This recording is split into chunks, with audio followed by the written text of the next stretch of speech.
Romanos capítulo 3. A base da mensagem será a última frase do verso 22 e o verso 23, mas o contexto é fundamental. Então eu lerei Romanos 3, de 21 a 23. Mas agora, sem lei, tem se manifestado a justiça de Deus, que é atestada pela lei e pelos profetas. Isto é, a justiça de Deus pela fé em Jesus Cristo para todos os que creem, pois não há distinção, porque todos pecaram e destituídos estão da glória de Deus. Porque todos pecaram e destituídos estão da glória de Deus. Pai Santo e bendito, concede-nos a graça, a maravilhosa graça do testemunho interno dado pelo Teu Espírito ao nosso Espírito, para que nesta manhã o Senhor nos faça crescer e faça a nossa fé crescer, como te pedimos quando cantamos aquele hino. Dá-nos a Tua bênção nesta hora, Senhor. Nós te rogamos em nome de Jesus. Amém. Meus irmãos, capítulo 3 da carta de Paulo aos Romanos, do verso 21 ao verso 31, são os principais versículos de toda a Bíblia Sagrada. De todos os parágrafos já escritos por todos os escritores que já viveram, vivem e ainda viverão, com certeza este é o parágrafo dos parágrafos. Nós estamos exatamente no centro e no cerne, não só da carta de Paulo aos Romanos, mas de toda a Bíblia Sagrada. Portanto, nós estamos exatamente no olho do furacão. Nós estamos exatamente no epicentro. Os irmãos sabem que quando um terremoto acontece, os abalos, as ondas são sentidas quilômetros e quilômetros. Mas procura-se o lugar de onde partiu o epicentro. Aqui está, meus irmãos. Quando uma gota d'água ou um objeto cai sobre a face da água, aquela gota, ao cair, ela vai criar ondas. São círculos concêntricos que vão se propagando a partir daquele lugar ali. Nós estamos exatamente no cerne e no centro da carta de Paulo aos Romanos. Toda a compreensão da doutrina da salvação e da palavra de Deus depende de uma compreensão correta desta passagem. Errar nestes versos e nesta passagem significa errar tudo o mais. Nós, se considerássemos, por exemplo, a doutrina católica acerca da justificação, nós iríamos aprender que a razão por que a doutrina católica afirma a importância das boas obras ou da cooperação humana para a salvação é uma decorrência de uma compreensão equivocada destes textos ou da doutrina da justificação somente pela fé. A existência do purgatório é uma consequência de uma compreensão incorreta da doutrina da justificação. Entendê-la como um processo e não como um ato. Entendê-la não como imputar o mérito de Cristo, mas como uma infusão de graça que transforma. Portanto, confundir justificação com santificação, como faz a Igreja Católica na sua doutrina da justificação, fará com que as boas obras e com que purgatório sejam necessários nesse processo de justificação.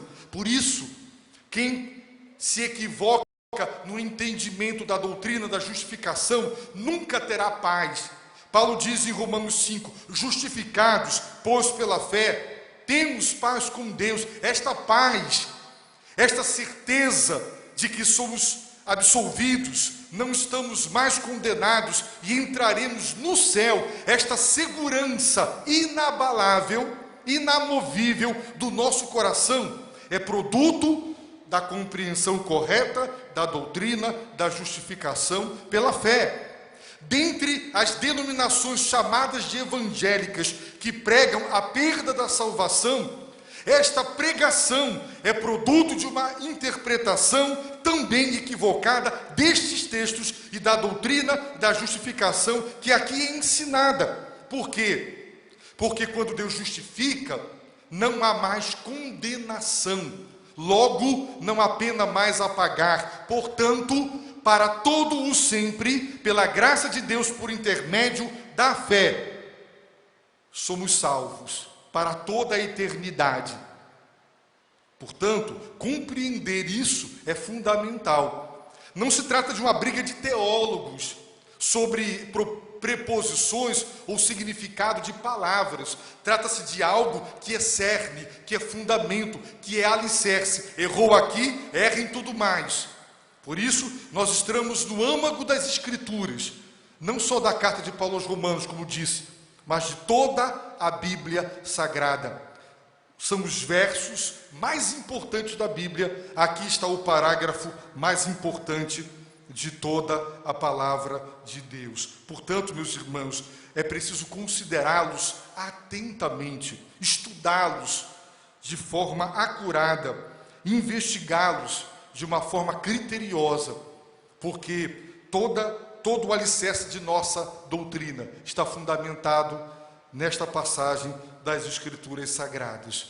Meus irmãos, o texto que vamos considerar agora, ele vai nos dizer, no final do versículo 22, pois não há distinção.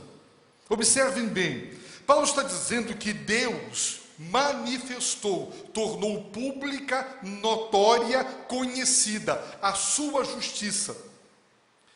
E que esta justiça divina, manifestada, revelada, tornada claro, exposta ao público, a toda a humanidade, ela é pela fé. Portanto, dando a ideia de que Deus é a fonte e que a justiça de Deus é a fonte, entra no canal da fé. A fé é o meio pelo qual esta justiça divina, que é de Deus e que procede de Deus, ela seja dirigida para todos os que creem. O verso é claro: justiça de Deus pela fé para todos os que creem. Não é para todos os homens, é para todos os que creem. Portanto, agora, a justiça de Deus revelada na cruz, porque Deus não deixou o pecado impune, revelada na plena e perfeita obediência de Cristo à lei divina, portanto, pelo mérito de Jesus o justo, que nunca jamais desobedeceu à lei, portanto, satisfez as exigências da lei divina e da justiça divina, obedecendo.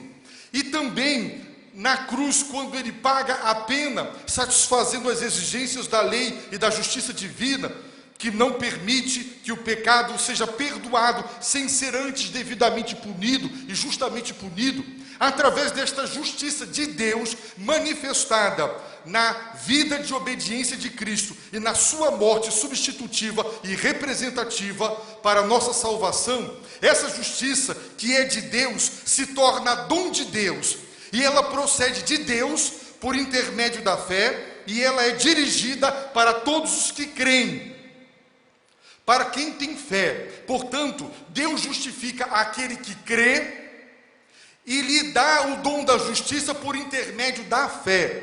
Portanto, o crer precede a justificação. Ora, quando nós estudamos a doutrina da salvação, nós aprendemos que Deus, pelo Evangelho, nos chama ao arrependimento e à fé, à conversão.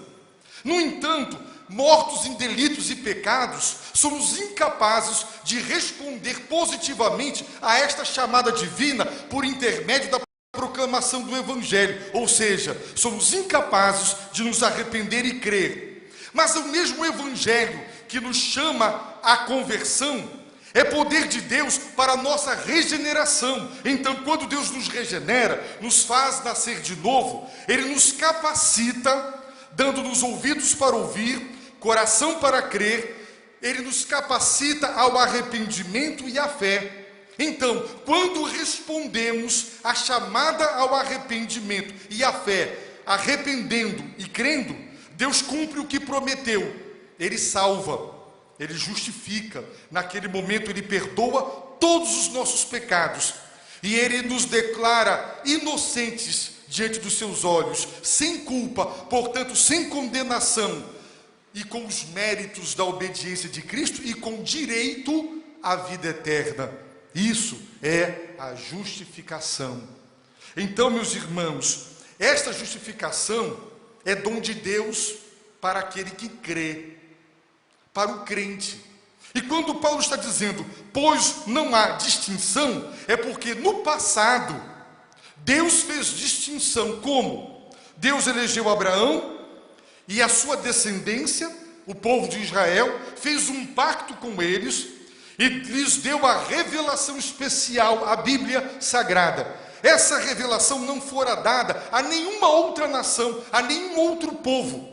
Todas as demais nações ficaram apenas com a lei escrita em sua natureza constitucional, a lei moral, gravada em nossa natureza, por isso somos seres morais e responsáveis diante de Deus, e só Israel recebeu a revelação especial, a Bíblia Sagrada, o Antigo Testamento.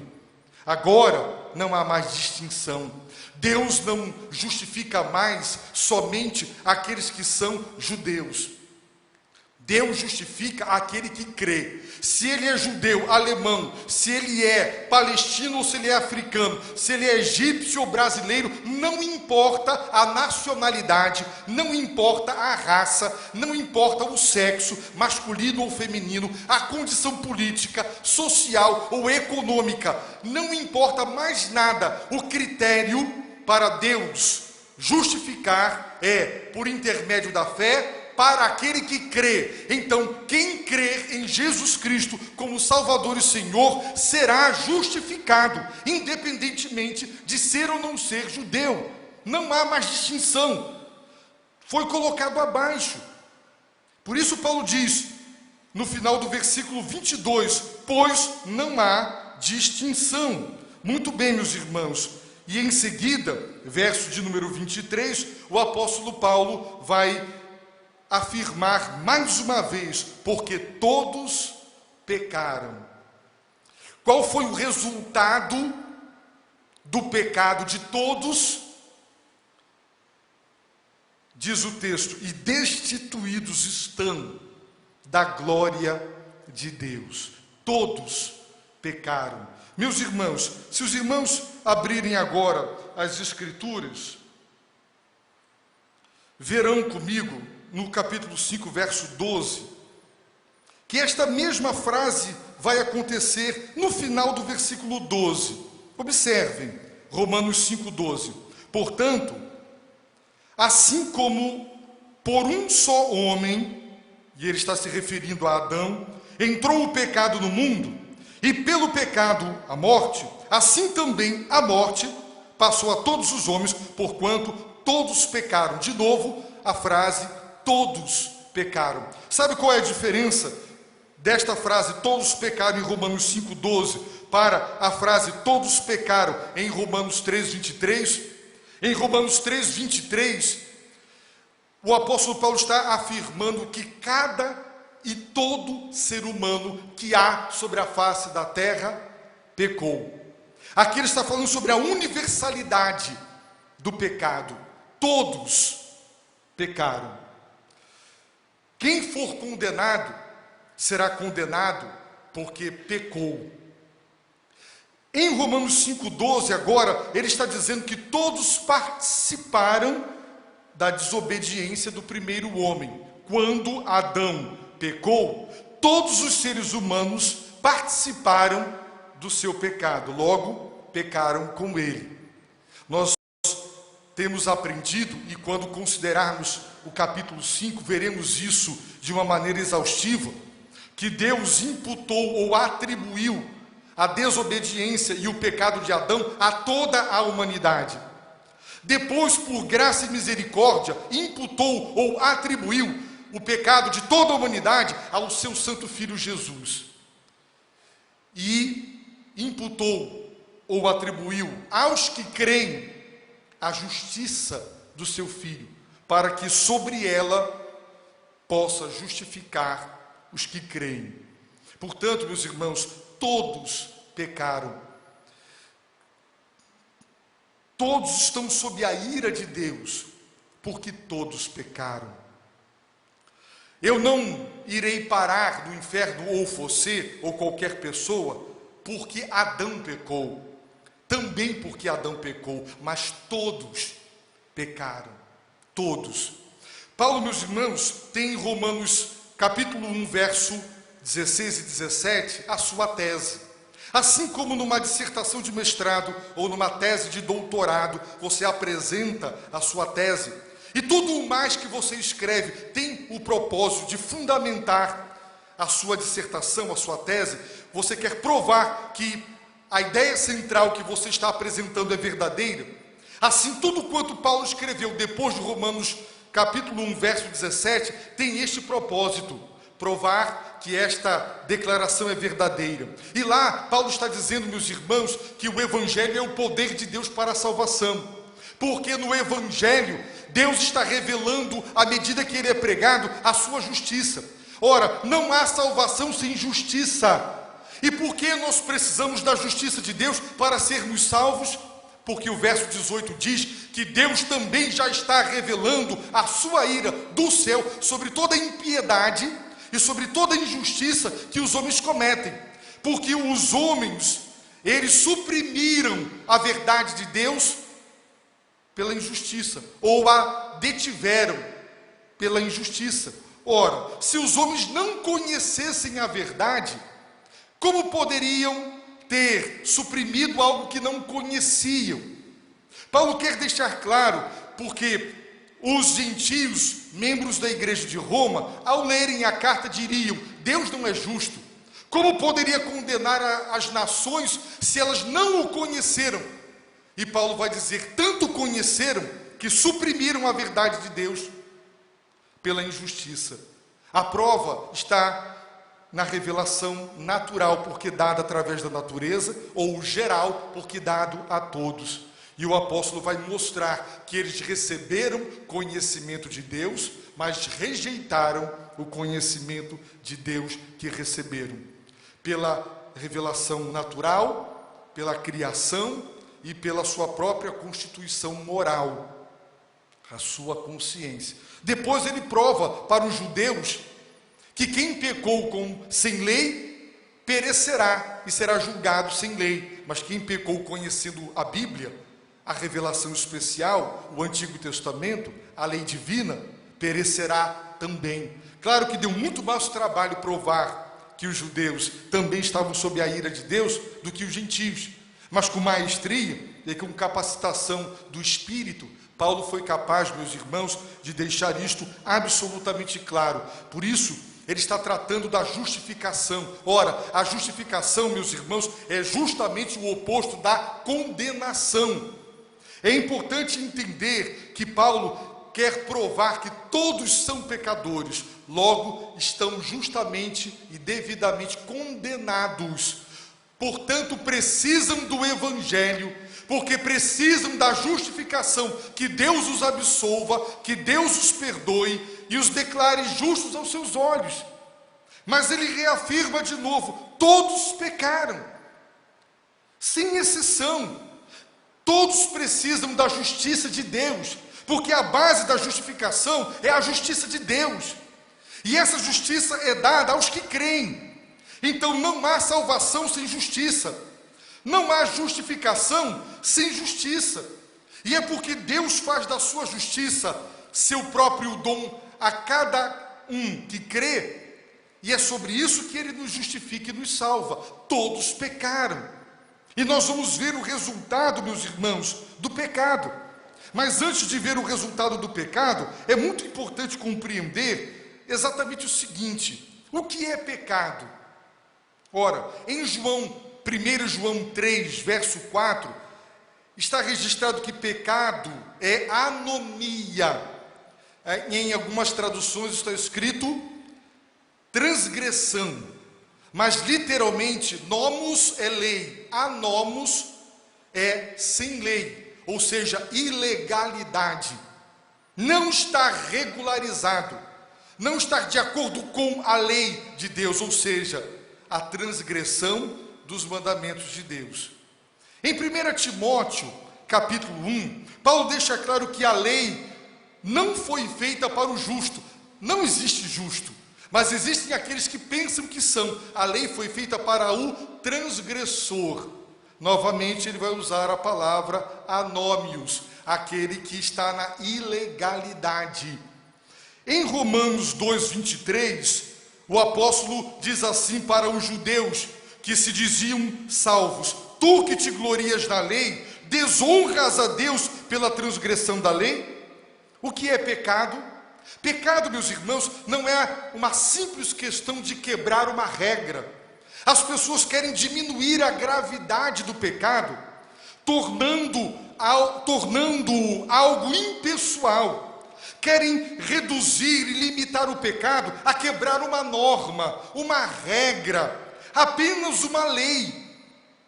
Não querem perceber que, quando eu transgrido uma lei de Deus, eu o desonro. Portanto, o pecado é, em última instância, ofender, desonrar a Deus, porque Ele criou a lei que eu quebrei. Ele criou as leis morais que eu estou infringindo, transgredindo. Portanto, a minha atitude para com a lei de Deus, o decálogo, os seus mandamentos, revela a minha atitude para com Ele. Se eu desrespeito os 10 mandamentos, eu estou desrespeitando o autor dos 10 mandamentos. Se eu desprezo a lei de Deus, eu estou desprezando o legislador, aquele que criou a lei. Quando eu digo que detesto os mandamentos de Deus e a lei de Deus, eu estou dizendo que eu detesto a Deus e o próprio Deus. Por quê? Porque Deus, meus irmãos, quando criou a lei, fez para que a sua justiça fosse revelada. Deus revelou o seu atributo de justiça ao criar uma lei perfeita. Então a lei de Deus revela e expressa a natureza santa, a natureza justa de Deus. Portanto, pecado não é uma questão só de violar um mandamento, quebrar uma regrinha, infringir uma norma, como se fosse algo frio, como se o meu compromisso fosse com um código externo, como se Deus não fosse atingido, ofendido, insultado, desrespeitado quando eu peco. Portanto, pecado, meus irmãos, significa, diz o apóstolo Paulo, desonrar a Deus. E ele está dizendo para os judeus nesse texto: vocês se gloriam na lei.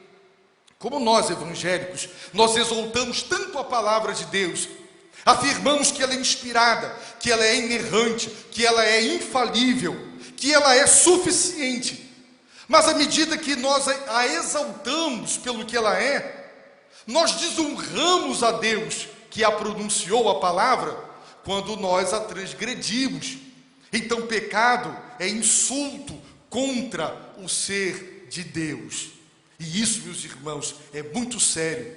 Por isso, quando Davi fez o que fez, o texto de 1 Samuel, 2 Samuel é claro dizendo: e isso, o que Davi fez, desagradou a Deus.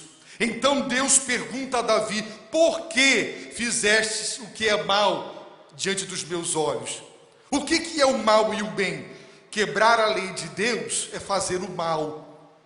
Não são conceitos abstratos e relativos sobre o que é mal e o que é bem. Não. Por que? Pergunta Deus a Davi: por que fizeste o que é mal? Por que desprezaste a minha palavra? E logo em seguida ele diz: por que me desprezaste? Os irmãos observaram a sequência? Eu desprezo a palavra de Deus porque primeiro eu o desprezei. Então eu quebro o mandamento porque eu desprezo aquela lei, aquela palavra, porque eu desprezo Deus que a pronunciou. Pecado não é simplesmente um ato de desobediência a uma regra. Pecado, meus irmãos, é desprezar a Deus, a sua palavra, a sua vontade, a sua santidade, a sua justiça. É preciso recuperar o ensino bíblico sobre o que pecado é. Por isso a Bíblia diz: não entristeçam o Espírito Santo, porque quando nós pecamos, nós entristecemos o ser divino, nós o insultamos. E vem a pergunta: poderia Deus deixar o pecado impune? Com certeza não. Todos pecaram. Qual é o resultado do pecado? O segundo verbo do verso 23, meus irmãos, descreve a consequência do primeiro. Todos pecaram. Qual é o resultado do pecado? Destituídos estão da glória de Deus. Destituídos estão. O verbo descreve a situação, a condição, o estado no qual o homem e a humanidade se encontram como consequência do pecado. Todos pecaram. Destituir alguém é demitir essa pessoa. Ela tem um cargo e tem autoridade, direito e poder de exercê-lo. Então esta pessoa é destituída do seu cargo. E ela fica privada de ter e de usufruir aquilo que tinha. A Bíblia está dizendo que todos pecaram, você e eu. Sabe qual é o resultado? A condição na qual nos encontramos: estamos destituídos da glória de Deus. Estamos privados da glória de Deus, de usufruir essa glória, de estar na presença desse Deus glorioso. A sociedade bíblica traduz: carecem da glória de Deus. Aqui está, meus irmãos, um versículo que é rico em ensinamento em virtude das possibilidades gramaticalmente possíveis de tradução e teologicamente também. Por isso, eu quero averiguar com os irmãos as duas grandes possibilidades. Existem mais, mas eu selecionei as principais. Por exemplo, a palavra destituídos, ou verbo, indica aquilo que falta, a carência. Mas quando ligado à questão da glória, então é possível entender que estar destituído da glória significa ou deixar de dar glória a Deus, ou deixar de receber a glória que Deus dá. As duas traduções são possíveis, tanto do ponto de vista gramatical quanto teológico. Vamos ver o primeiro. Se nós entendermos que pecar é deixar de dar glória a Deus, então a verdade que a Bíblia nos ensina é que a consequência, o estado no qual o pecado nos joga por causa da nossa desobediência, é que nós deixamos de dar a Deus a glória que Ele é digno, a glória que lhe é devida. No capítulo 1 de Romanos, Paulo deixou claro que o que se pode conhecer de Deus, porque não se pode conhecer tudo, porque Ele não revelou tudo, Deus manifesta no homem e na criação. Por isso, seus atributos invisíveis, o seu poder eterno e a sua divindade podem ser percebidos claramente por intermédio das obras das suas mãos. Por isso, Paulo os acusa dizendo: são inexcusáveis, não podem pleitear inocência alegando ignorância. Conheceram a Deus por intermédio da revelação natural. Observem bem. Então, o texto, meus irmãos, deixa claro uma coisa: que embora conhecendo a Deus, não lhe deram glória e nem lhe deram graças. O que é que está claro? Que ao se revelar, Deus se deu a conhecer. Com que propósito? Ser adorado. Para que os homens lhe dessem glória. Mas os homens não lhe deram glória. Aqui está o estado do homem como consequência do pecado. Ele deixa de reconhecer a dignidade do Deus vivo e verdadeiro e de lhe dar a glória devida. Isso é consequência do pecado. Por isso, no capítulo 1 de Romanos, Paulo diz que eles trocaram a glória do Deus vivo pelas imagens de escultura, a idolatria. E eles trocaram, meus irmãos, o Deus a quem deveriam adorar pela criatura e pela criação. Ou seja, o estado no qual o pecado joga o homem é um estado de não dar a Deus a glória. Mas o pecado não erradica do homem a necessidade, a vontade e o desejo de adorar. Por isso, o homem cria a idolatria. Ele cria substitutos para Deus. O coração humano, no estado de pecado, ele se recusa a adorar o Deus vivo e verdadeiro. Ele prefere adorar um animal, ele prefere adorar o planeta Terra, ele prefere adorar pessoas, coisas, mas ele não adora a Deus.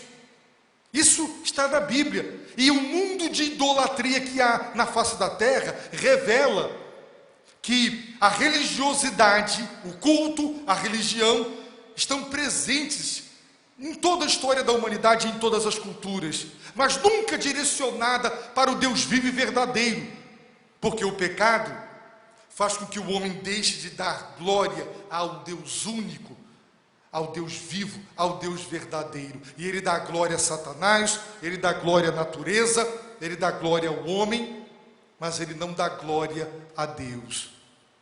Irmãos, quando o homem está em pecado, e agora eu vou falar do crente, quando o crente esfria na fé, quando ele se abate espiritualmente, ele para de dar glória a Deus. A essência do culto é dar a Deus a glória devida, louvá-lo, adorá-lo e exaltá-lo. O desinteresse pelo culto sempre é resultado de um abatimento espiritual. As pessoas perdem o prazer de reunir-se como povo, como igreja, como corpo de Cristo, para glorificar a Deus. E essa perda de desejo, de vontade, é produto do pecado. Quando o crente, ele cai em pecado e ele permanece nessa rebeldia, a primeira coisa que ele perde é a vontade de glorificar a Deus, a vontade de louvar a Deus, e ele começa a desprezar o culto, ele não louva mais a Deus. O pecado, meus irmãos, é grave e produz graves consequências na vida de cada um de nós. Os irmãos querem ver alguns exemplos bíblicos de que pecado é deixar de dar glória a Deus? Vamos abrir em Lucas 17, verso 18. Não se achou quem voltasse para dar glória a Deus, senão este estrangeiro. Eles pediram compaixão. O Senhor revelou compaixão. E dos 10 curados, 9 não voltaram, mas um voltou, o samaritano, o cão samaritano, diziam os judeus. Ele voltou e deu glória a Deus, e foi salvo. Pecado é deixar de dar a Deus a glória. O homem recebe suas bênçãos, mas não lhe dá glória. Ele tem vida, ele tem saúde, ele tem vocação, inteligência, ele tem tudo, mas ele não glorifica a Deus. Ele diz: eu devo a mim mesmo, quero ver se não trabalhar, se Deus põe comida na mesa. Claro que não põe. A estupidez humana é tal que o ser humano é capaz de dizer isso, mas ele não reconhece que a saúde, a inteligência para trabalhar e ganhar o pão é produto de Deus. Ele não dá glória a Deus pela saúde e pela vida. Vamos abrir em Atos 12. No mesmo instante, o anjo do Senhor o feriu, porque não deu glória a Deus, e comido de vermes, expirou. Se tivesse recebido aquela homenagem, tivesse remetido a glória para quem de direito não teria morrido. Mas ele não fez isso. Pecado é deixar de dar a Deus toda a honra, toda a glória. Vamos para Romanos capítulo 4, verso 20. Abraão recebeu a promessa de ser pai.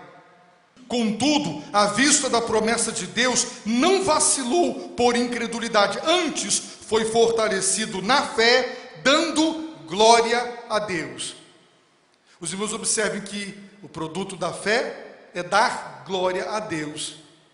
Mas o do pecado é deixar de dar a Deus a glória devida. Vamos para 1 Coríntios 10, 31. Portanto, quer comais, quer bebais, ou façais qualquer outra coisa, fazei tudo para a glória de Deus.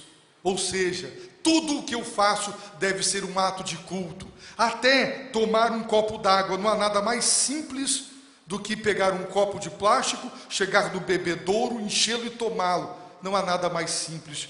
Mas se eu devo fazer a coisa mais simples como beber água para a glória de Deus, é porque toda a vida deve ser um ato de culto. Quando um dentista faz uma obturação, quando um professor dá uma aula, quando o lixeiro varre a rua, quando um advogado, ele defende o seu cliente com base na lei, tudo é para a glória de Deus e deve ser feito como ato de culto, para a glória de Deus. Pecado é deixar de dar a Deus glória. Mas a fé é justamente o inverso. Vamos ver 2 Coríntios 4, 15. Pois tudo é por amor de vós, para que a graça multiplicada por meio de muitos faça abundar a ação de graças para a glória de Deus. Os irmãos observem o apóstolo destacando. Vejam em 2 Coríntios 8, 19. E não só isto, mas também foi escolhido pelas igrejas para ser nosso companheiro de viagem no tocante a esta graça que por nós é ministrada para a glória do Senhor e para provar a nossa boa vontade. Aquela oferta de amor levantada pelas igrejas da Acaia e da Macedônia foram levadas por Paulo e por Tito e pelos seus companheiros aos pobres de Jerusalém, e diz o texto que é ministrada para a glória do Senhor. Aquela oferta foi levantada e foi dada para a glória do Senhor. Tudo é para a glória do Senhor. Filipenses 1, 11. Cheios do fruto de justiça, que vem por meio de Jesus Cristo para a glória e louvor de Deus. Aquele que crê, os salvos, estão cheios do quê? Do fruto de qual árvore? Do fruto de justiça. Essa justiça, cujo fruto os cristãos estão cheios, vem por meio de Jesus Cristo, para a glória e louvor de Deus o Pai. Agora, irmãos, vejam Filipenses 2:11. E toda língua confesse que Jesus Cristo é Senhor, para a glória de Deus Pai. É para a glória do Pai que nós devemos evangelizar, porque quando uma língua confessa que Ele é o soberano Senhor do universo, isso é para a glória de Deus. Vamos ver Apocalipse capítulo 4. E sempre que os seres viventes davam glória e honra e ações de graças ao que estava sentado sobre o trono, ao que vive pelos séculos dos séculos, e aí o texto prossegue dizendo que os 24 anciãos se prostravam e estavam dando glória. Verso 11, digno és, Senhor nosso e Deus nosso, de receber a glória. Deus é digno de receber a glória. Pecado, quando pecamos, o pecado nos coloca nesse estado. Deixamos de dar glória a Deus por tudo e em tudo. Mas, meus irmãos, tem uma segunda possibilidade de tradução da frase destituídos estão ou carecem da glória. Também pode significar do ponto de vista exegético e também teológico, deixar de receber a glória que Deus dá. Então é uma questão de opção do tradutor. Mas as duas são tão ricas que vale a pena ficar com elas. O estado no qual o pecado nos lança é um estado de ingratidão, de irreconhecimento. Nós não reconhecemos que Deus é digno de glória e não damos. Ou pecado nos joga no seguinte estado: nós deixamos de receber a glória que Deus dá. Deus dá glória? Sim, Deus dá glória. Vamos ver? Vamos começar com João 5:41. Eu não recebo glória da parte dos homens. Como podeis crer vós que recebeis glória uns dos outros e não buscais a glória que vem do único Deus? Como é possível? Existe glória que vem, é a glória que Deus dá. Irmãos, a salvação divina, nós já temos ensinado, é um processo. Romanos capítulo 1 ao capítulo 8, Paulo trata da salvação. Nos 5 primeiros capítulos ele se refere ao tempo passado, à obra passada de Deus na nossa vida, a justificação, quando ele nos salva da condenação.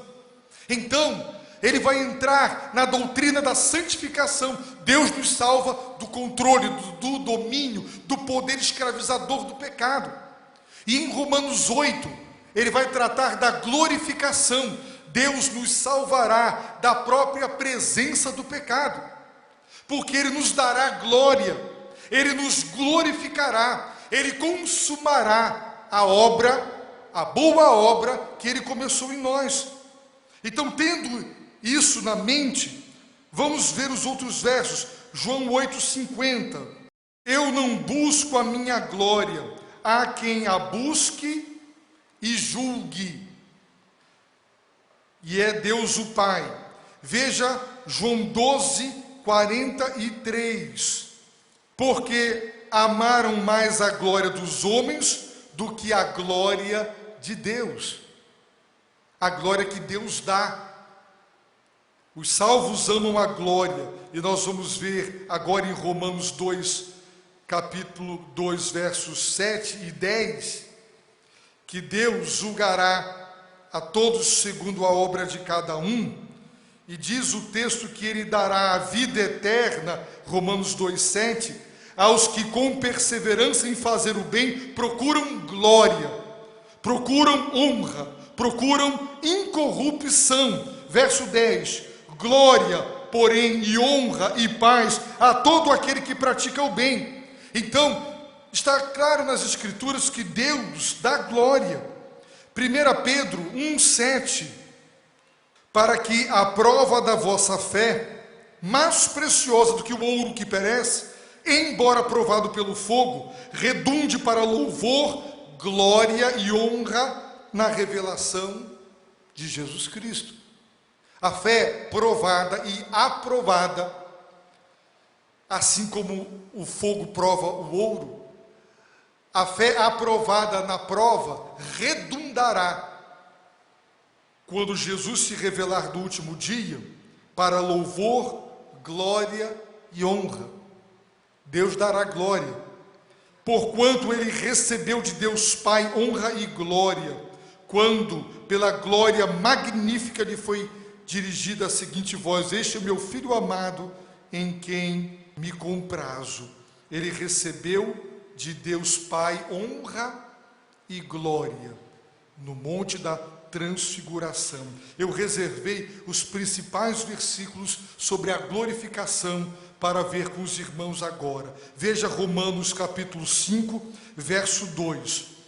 Em primeiro lugar, no verso 1 está claro: quem está justificado está em paz com Deus, não está mais em guerra com Deus. Deus não é mais nosso inimigo, nosso juiz que nos condenará. Ele já nos declarou inocentes, sem culpa, não há mais condenação. E por Cristo, verso 2, por quem obtivemos também nosso acesso pela fé a esta graça, na qual estamos firmes e nos gloriamos na esperança da glória de Deus. Qual é o conteúdo da esperança cristã na qual nos gloriamos? A glória. Essa é a nossa esperança, a glória de Deus. Entrar no céu, na glória, e receber de Deus a glória, a glorificação, a consumação da obra, boa obra que Ele começou em cada um de nós. Vamos ver ainda, meus irmãos, Romanos 8:18. Pois tenho para mim que as aflições deste tempo presente não se podem comparar com a glória que em nós há de ser revelada. Em nós a glória será revelada. E os maiores sofrimentos vividos e sofridos sobre a face da terra não se podem comparar com essa glória que Deus revelará em nós. Veja o verso 21.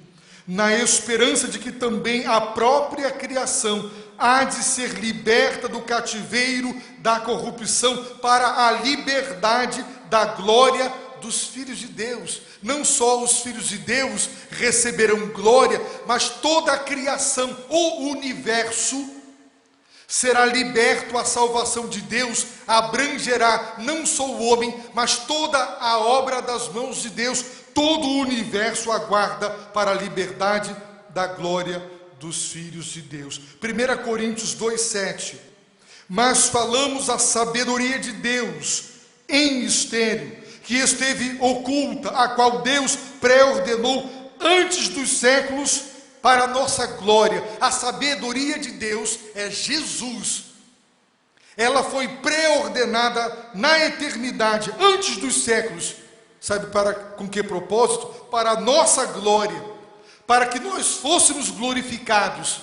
Jesus, a sabedoria de Deus, foi pré-ordenada e ela se encarnou, diz o apóstolo Paulo. Veja o 1 Coríntios 15:43. Semeia-se em ignomínia, é ressuscitado em glória.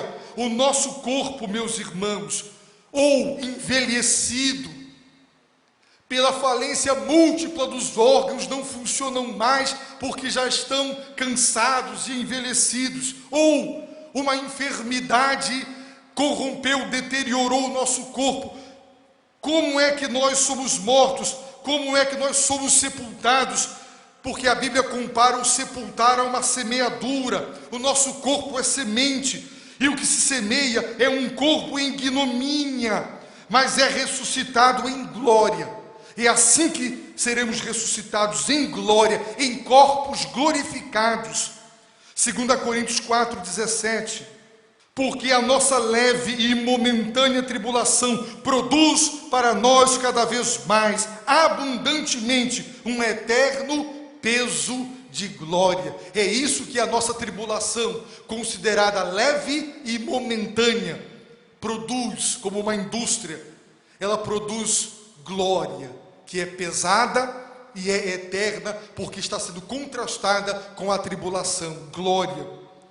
Coisa maravilhosa. Colossenses 1:27. A quem Deus quis fazer conhecer quais são as riquezas da glória deste mistério entre os gentios, que é Cristo em vós, a esperança da glória. A única esperança de entrar na glória, de receber glória e de ser glorificado é Cristo em vós, a esperança da glória. Veja capítulo 3, verso 4. Quando Cristo, que é a nossa vida, se manifestar, então também vós vos manifestareis com Ele em glória. É assim que nós nos manifestaremos, em glória, em corpos glorificados. 2 Tessalonicenses 2,14. E para isto vos chamou pelo nosso evangelho, para alcançardes a glória de nosso Senhor Jesus Cristo. Meus irmãos, todos pecaram, todos. Somos responsáveis pelo nosso pecado. Quando Paulo usa este verbo indicando que ele está se referindo ao pecado de cada um, ele está dizendo que a condenação de cada ser humano é justa, porque todos pecaram. Ninguém poderá dizer: Deus, Adão pecou, eu não pequei. Todos pecaram. E todos pecaram porque herdaram a natureza corrompida de Adão. Porque pecamos quando Adão pecou. O cabeça e representante da raça humana. Todos pecaram. Deus não deixa o pecado impune. Porque todos pecaram, a ira de Deus, como um orvalho, uma garoa, ela já está caindo sobre a humanidade, já está se revelando contra a impiedade. Esta palavra descreve os 4 primeiros mandamentos do Decálogo. Impiedade é toda a atitude do homem direta para com Deus, e injustiça dos homens, os 6 demais mandamentos para com o próximo. Injustiça. A ira de Deus, como uma garoa, já está sendo revelada, mas no dia do justo juízo de Deus, o dia da ira, ela cairá como um dilúvio. Ela já está sendo revelada porque todos pecaram. E para a argumentação, mas e as nações que não receberam a revelação especial? Receberam a revelação natural. Conheceram a Deus. Conheceram o decreto de Deus que declara que é digno de morte quem pratica as coisas que eles praticam. Onde se amparar? Onde se abrigar? Como se desculpar? Todos pecaram. Paulo, meus irmãos, no capítulo 3, ele diz, verso 9: já demonstramos que tanto judeus como gregos, todos estão debaixo do pecado. Todos pecaram, como consequência estão debaixo sob o poder controlador e escravizador do pecado. E o estado do homem, como consequência do pecado, ele deixa de dar a Deus a glória, ele atribui a si. É por isso que, com exceção do cristianismo evangélico reformado, as demais religiões e ideologias vão sustentar a salvação do homem, pelo homem, através das suas obras, portanto, fundamentada no mérito. Porque o homem não quer dar glória a Deus. Ele quer entrar no céu e dizer: eu estou aqui, claro, Deus, o Senhor fez a maior parte, mas eu também contribuí. Ele não quer dar toda a glória a Deus. Todos pecaram, estão debaixo do pecado. Romanos 3,19, para que se cale toda a boca e todo mundo fique sujeito ao juízo de Deus. Estão condenados, justamente condenados, e só podem dizer uma coisa: e agora? E aí a resposta é: mas agora Deus revelou a sua justiça e a transforma em dom, e Ele outorga esse dom para o que crê. Não há distinção agora de qualquer raça, de qualquer cultura, de qualquer sexo. Depositou fé em Jesus, receberá o dom da justiça, sobre o qual Deus justificará. Pecado, meus irmãos, é querer roubar de Deus a glória e não lhe dar toda a glória. Lembrem-se, mesmo que você diga Deus, 99,9% da salvação é tua obra. Se você quiser entrar com 1%, você continua querendo roubar e dividir com Deus a glória. Pecado, meus irmãos, é deixar de receber a glória. No jardim do Éden, Adão e Eva, criados, se obedecessem a Deus, garantiriam a comunhão com Deus e obteriam por mérito o direito à árvore da vida. Portanto, viveriam eternamente na glória de Deus. Mas deste estado de glória caíram, e nós caímos com eles. E é Deus quem nos dá o direito à árvore da vida de novo, pela obediência do segundo Adão, Jesus Cristo. Graças ao Senhor Jesus, a sua obediência até a morte e morte de cruz, e o seu mérito que Deus nos concede graciosamente, é que Deus diz: inocente, absolvido, não é mais culpado, não está mais condenado, tem direito à vida eterna, portanto, à glorificação. Pecado é estar num estado destituído da glória, não receber de Deus a glória. Cristo se manifestará e não se manifestará em glória, vai ressuscitar não em glória, deixar, ou seja, de receber a consumação da obra da redenção. Meus irmãos, nós fomos salvos, nós estamos sendo salvos, nós seremos salvos quando Deus completar a sua obra. Então, glorificados pelos séculos dos séculos, viveremos na presença de Deus. A glória de Deus é o nosso alvo, e Ele nos dará, por causa de Cristo, o que o pecado de Adão destruiu, a obediência de Cristo readmitiu e reconstruiu. Por isso, toda a honra e toda a glória damos ao bendito Filho de Deus, que a si mesmo se entregou para a nossa redenção. Que Deus, meus irmãos, nos abençoe e nos faça compreender as consequências do pecado, para que nós o evitemos na nossa vida, no seio da igreja e também de nossa família. Vamos agradecer a Deus por Jesus Cristo. Ore e agradeça ao Senhor em seu coração, porque o que Adão nos roubou e o que nós nos privamos porque pecamos, Jesus nos restaurou.